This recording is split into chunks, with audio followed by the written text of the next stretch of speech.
اس نے صدیوں پرانے سماجی تانے بانے کو ادھیڑ کر رکھ دیا۔ لوگوں نے صرف گھر نہیں کھوئے، انہوں نے اپنی شناخت، اپنی یادیں اور بہت سے معاملات میں اپنی انسانیت بھی کھو دی۔ صحیح۔ راوی پاکستان آ جاتا ہے، وقت گزرتا ہے، وہ ایک سرکاری افسر بن جاتا ہے، لیکن وہ کہتا ہے کہ داؤ جی کی یاد ایک کانٹے کی طرح اس کے دل میں سالہ سال چپتی رہتی ہے۔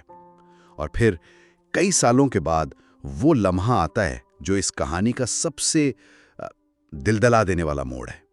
راوی سرکاری دورے پر ایک کیمپ میں جاتا ہے۔ پڑے بکھرے ہوئے بال، آنکھوں میں ویرانی، وہ شخص زمین پر بے مقصد لکیریں کھینچ رہا ہے یا شاید کنکروں کو جانور سمجھ کر ہانک رہا ہے۔ راوی کا دل دھک سے رہ جاتا ہے، وہ پہچان لیتا ہے یہ اس کے استاد داؤ جی ہیں۔ یہ منظر پڑھتے ہوئے واقعی رونگٹے کھڑے ہو جاتے ہیں۔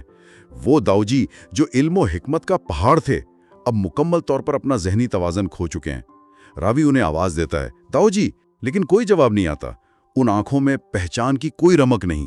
وہ نام، وہ شناخت، وہ سارا علم، سب کچھ تقسیم کا صدمہ نگل گیا ہے۔ یہاں کہانی اپنی علامتی انتہا پر پہنچ جاتی ہے۔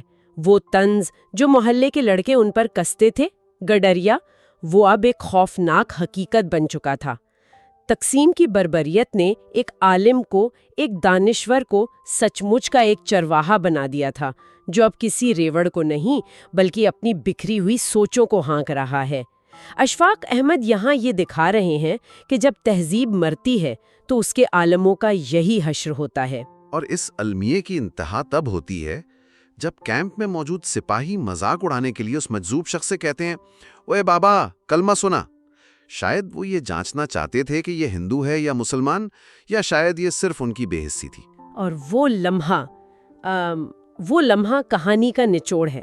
داؤ جی جو اپنی دیوانگی میں کسی کو پہچان نہیں پا رہے، اس آواز پر ایک دم ٹھہرتے ہیں، اور پھر اپنی حالت کے بالکل برعکس صاف اور صحیح تلفظ کے ساتھ روانی سے قرآنی آیات اور کلمہ پڑھنا شروع کر دیتے ہیں۔ یہ دیکھ کر سب دنگ رہ جاتے ہیں۔ یہ کوئی معجزہ نہیں تھا، یہ اس بات کا ثبوت تھا کہ علم ان کی روح میں اس قدر رچ بس گیا تھا کہ دیوانگی بھی اسے مٹا نہ سکی۔ میں نے یہ کہانی کئی بار پڑھی ہے، لیکن یہ بات مجھے ہمیشہ پریشان کرتی ہے کہ ان کا علم تو باقی رہ گیا، لیکن ان کی شخصیت، ان کی پہچان سب ختم ہو گیا۔ یہ تو موت سے بھی بدتر سزا ہے۔ آپ نے بالکل صحیح نقطہ اٹھایا۔ داؤ جی کا زندہ رہنا ان کے مر جانے سے بڑا المیہ تھا۔ وہ ایک چلتی پھرتی یادگار بن گئے تھے اس بات کی کہ نفرت انسان کے ساتھ کیا سلوک کرتی ہے۔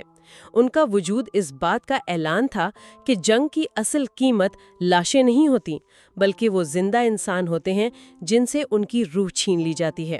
تو اگر ہم اس پوری گفتگو کو سمیٹیں تو گڈریا ہمیں کیا بتاتی ہے؟ یہ صرف تقسیم کا دکھڑا تو نہیں ہے، اس کے اسباب تو آج بھی ہمارے لیے اتنے ہی اہم ہیں، ہے نا؟ بالکل، اس کا پہلا اور سب سے بڑا پیغام تو یہی ہے کہ انسانیت اور علم، یہ دونوں کسی بھی مذہبی یا قومی شناخت سے بالاتر ہیں۔ داؤ جی کا کردار ہمیں یہی سکھاتا ہے کہ کسی انسان کی قدر اس کے لیبل سے نہیں، اس کے اندر موجود جوہر سے ہونی چاہیے۔ جب معاشرہ جوہر کو چھوڑ کر لیبل کے پیچھے بھاگتا ہے تو وہ داؤ جی جیسے ہیرے کھو دیتا ہے۔ اور دوسرا سبق معاشرے کی منافقت ہے۔ وہی معاشرہ جو ایک زندہ عالم کی قدر نہیں کرتا، بعد میں اسی کے ٹوٹے ہوئے وجود کا تماشا دیکھتا ہے۔ یہ کہانی ایک آئینہ ہے جو ہمیں دکھاتی ہے کہ جب سماج علم دشمن ہو جاتا ہے تو اس کا اجتماعی شعور مر جاتا ہے۔ اور اس کہانی کی سب سے بڑی ستم ظریفی، جسے آئرنی کہتے ہیں، وہ اس کے عنوان میں ہی ہے۔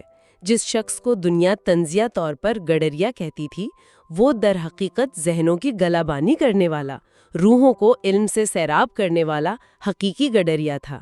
لیکن دنیا کے ظلم اور معاشرے کی تنگ نظری نے اس سے اس کی روحانی شناخت چھین کر اسے لفظی معنوں میں گڈریا بنا دیا۔ بالکل درست۔ گڈریا صرف ایک کہانی نہیں، یہ ہمارے اجتماعی ضمیر پر ایک تماچا ہے۔ یہ ہمیں مجبور کرتی ہے کہ ہم اپنے ارد گرد دیکھیں۔